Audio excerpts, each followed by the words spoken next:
How I, a single mother of 5 children from British Columbia, Canada, obtained my very own police task force, and how the MCFD, Ministry of Child and Family Development, has used their severe overreach while stomping on my civil rights.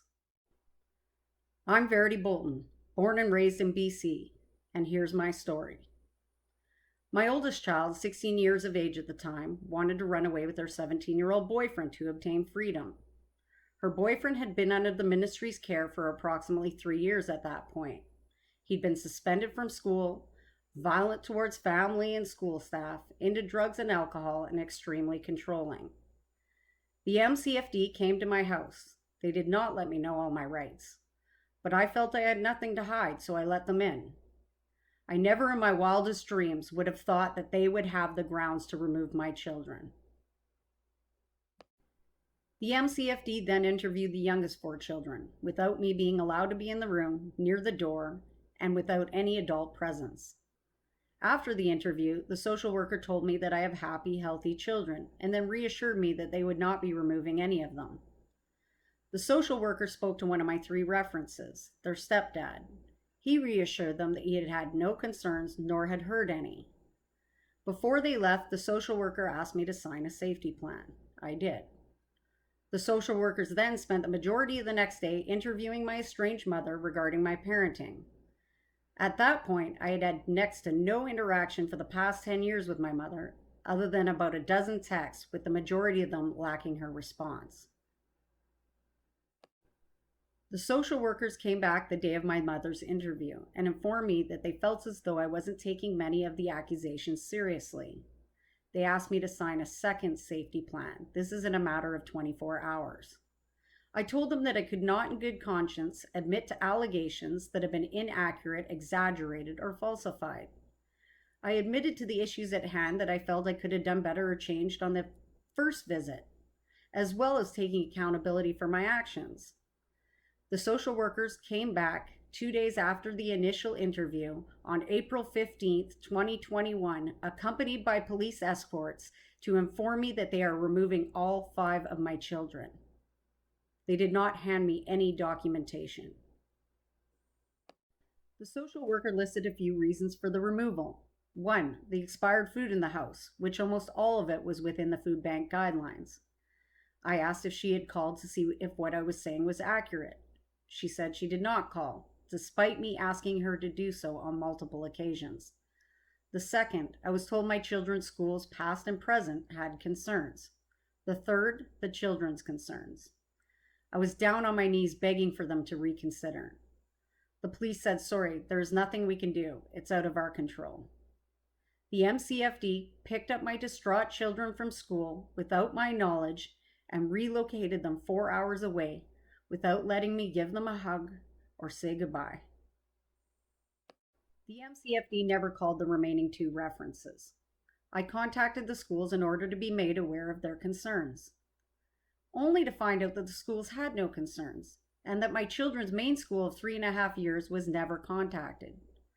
The principal of their main school asked the MCFD to call her so that she could help clear some things up and shed some light on my daughter's boyfriend, who had also attended the school. They never contacted her. In fact, later on, when I asked the social worker why they did not contact the principal, she responded with, "I didn't because I figured it would be positive." My thoughts were, say what? So I'm presumed guilty until proven innocent, and you, the MCFD, who are supposed to help reunite families, don't want the children's mother to have a fair chance? The schools were never mentioned in any of the reports, as I'm assuming the information they retrieved was positive and would not help their case. The following month was the first appearance, where my lawyer expressed in writing that there are insufficient grounds for an order to have the custody of the children transferred to a third party. That most of the allegations are either vague, well past, or are not protection concerns. The judge sided with the MCFD, as they do in over 90% of the cases on a first appearance. I was only able to visit with my children twice in 3 months following their removal. My youngest child, age 6, had only been away from me for a night or 2 prior to her removal. The initial social worker approached me shortly after removing my children and snidely let me know that I would be losing my social assistance. I replied with, I don't receive social assistance.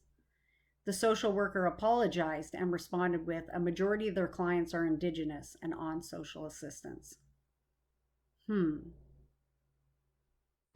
I've now spent well over $100,000 since the removal of my children, trying to navigate this broken system in the hopes of reuniting my family. Families with limited resources get a significantly lower chance at the reunification of their families if they cannot afford proper legal representation. After approximately 6 months of the MCFD fine-tooth combing my life and interrogating third parties, their words summed up, we have no evidence against you. I said, what about the allegations at the time of removal? Those allegations, I was told, were never substantiated. So then I was informed that if I wanted any hope of the reunification of my family, I'm obligated to undergo a parental capacity test. Which, by the way, I was also asked on 3 occasions where I would like my children to reside if they could not be returned. The last time this was said, I asked why a social worker would put forth such doubt in the reunification of my family. Isn't the MCFD's main objective to reunite families, not tear them apart?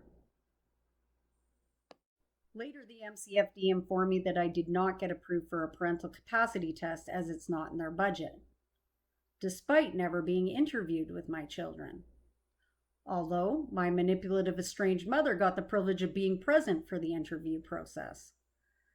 So I decided to foot the bill myself and pay the $8,000 difference between the mental health assessment and the parental capacity test. I told the MCFD that if I am footing the majority of the bill, then I want to solidify a psychologist of my choice.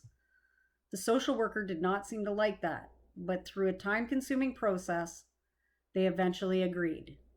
But the psychologist had to be approved by them and with the qualifications they require. It then took me weeks and over 70 calls to obtain a few names that would fit their requirements. The results of the test? I have a diagnosis of no mental illness. If you had the pleasure of getting to know my children, they have been happy and healthy for the majority of their lives. I have my children in a second language, the oldest in private school, all obtaining above average grades, honor roll, the principal's list. My children were involved in various sports. I had 5 in jiu-jitsu, 3 in hockey, 2 in baseball, soccer, cheer, gymnastics, you name it. My children had never been sexually abused or into alcohol or drugs, made an unexplained trip to the doctor or hospital. In fact, the MCFD submitted my children to a physical and blood analysis. The conclusion? All of my children are extremely healthy. COVID was an extremely tough year on me, but especially for my children. Being separated from their peers, sports, homeschooling, it was all very hard on them as I chose to wait with regards to vaccination. My children were removed approximately 1 year into COVID. The MCFD dropped my case at 1.5 years after the removal, as they could not justify being involved with literally no case. Shortly after that, I found out some disturbing information regarding my youngest son, who had been relocated to his stepdad's house in the interim. It involved some pretty disturbing information, some of which included extremely graphic porn and genital groping. So being that I had had next to no faith in the MCFD, I didn't feel reporting it would hold merit, especially since I'd already been labeled.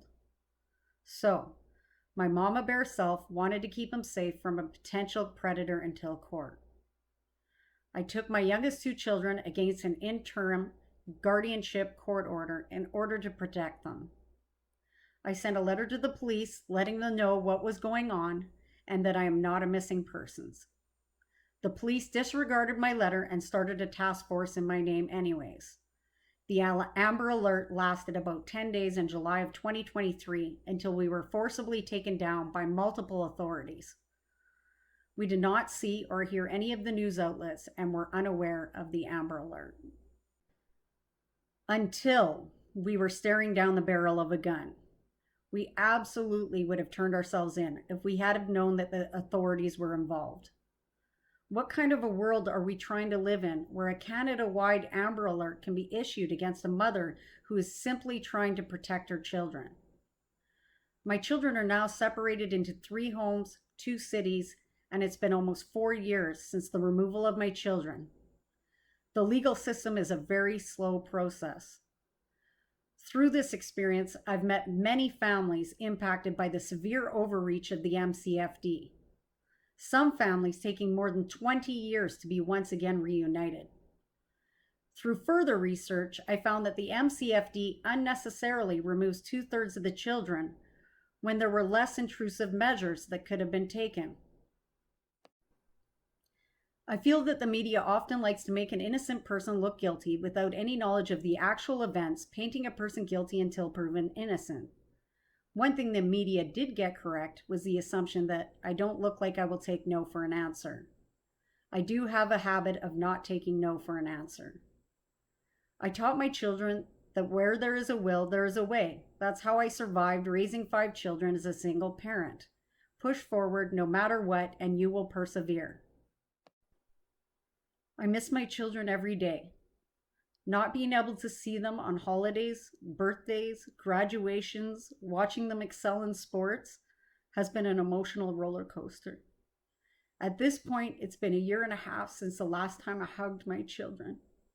I cannot describe the level of gut-wrenching pain I've experienced over the past 4 years. I, however, thank the Heavenly Father above that my children are healthy and will prosper. I love them all.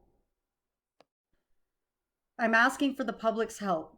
My goal is to hold the MCFD accountable for stomping on our civil rights with their severe overreach, and to help make a precedent so other families will not have to go through the extreme pain my children and I have endured. If I reach my target of $150,000 to go to civil court in order to hold the MCFD accountable, I will donate 20% of my portion of the settlement to the families in need, in order for them to have the opportunity to obtain solid legal representation for their fight. My goal is to have the retainer solidified by the new year. If you cannot afford to donate but have legal advice or prayers, all is appreciated.